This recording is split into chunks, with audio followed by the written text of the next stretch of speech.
Mga amigag, mga amigo ko diha, mga followers, ug non-followers, how are you all? Yeah, nasad ko magpakorek-korek arong ingno, di ba?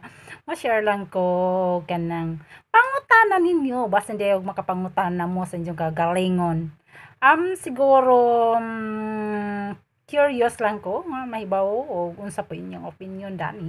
Di ba sa pangutana nga, asa may imong pilion, ikaw ang nahigugma or ikaw ang gihigugma, di ba? Kay lain-lain po sa tag opinion, lain-lain po tag kanang nay prediction, lain po tag kanang vision in life. So aho sa akong opinion lang, sa kung ako ang pangutanon ana asa yung pilion kanang ako ba gihigugma or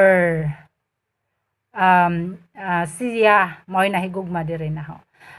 Masaho lang dapat mutual, budget or lucky nagkahigugma ay sa usag usa. Tungod kay para sa umaabot nga panag-uban isip bana or asawa ko mo mo ending man jud sa banag asawa. Dunay pagplano nga magmanagminjo sa umaabot. Way basuway o way ibli mga laing tao tungod kay gipili ninyo ang usag-usa, di ba? Og siyempre og lahi ra pud nang nahigugma mo sa usag-usa tungod kay kamong duha dili mo gusto nga labi na og kantahay na do na may conflicts or misunderstanding tunay wa mo nakasinabot tungod kay nahigugma mo sa usag-usa kamong duha sad mag-effort nga mahimong okay, di ba? Mahimong kananay masolbad, ma-resolve ang inyong mga conflicts o misunderstanding o mga problema tungod kay do na mo'y respeto o panagsabot. Di ba? Pag once nga do na kay respeto sa imong partner, sa imong bana baron, sa imong asawa or sa imong uyab ron, bisag unsa ka kapungot or unsa inyong mga misunderstanding, imo gihabang priority ug unsay ijang gibati, di ka gusto nga masakitan siya og tungod kay di ka gusto nga masakitan siya, mag-ipot jud ka nga ma-okay mo ug masolba ang inyong mga problema.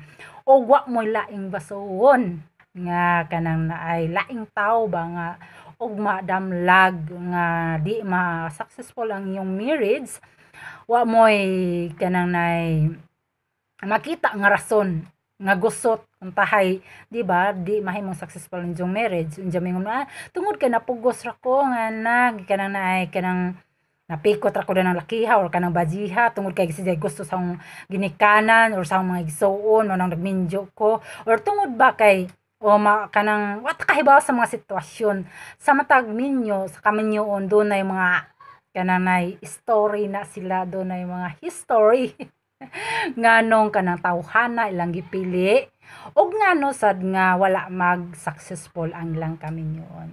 Pero sa akong nakita man jud ang sagaran nganong di mag successful ang kaminyoon tungod kay ang uban dili andam mahimong amahan ug dili andam nga mahimong bana, di ba? Og bana ka kahibaw kag unsa imong responsibilidad isip bana og amahan ka kahibaw sad kag imong responsibilidad isip usa ka amahan sa mga anak.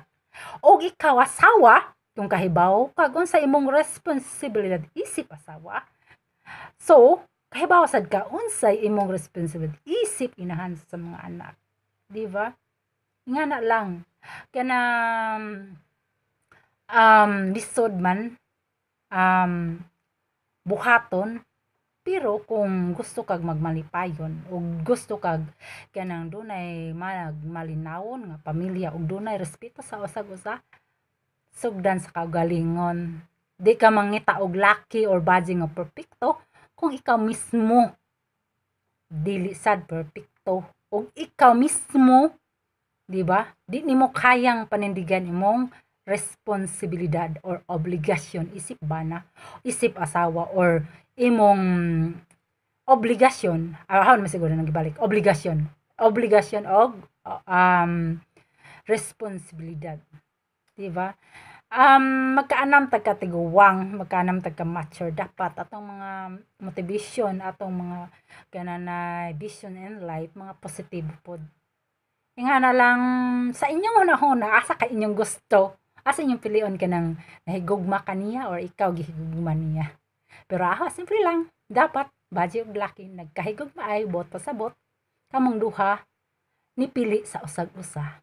Og siyempre dunay gugma og dunay respeto, labi na dunay kahadlok sa Ginoo. Tungod kay dunay love sa usag-usa, di ba? Nga na lang. Oh, thank you.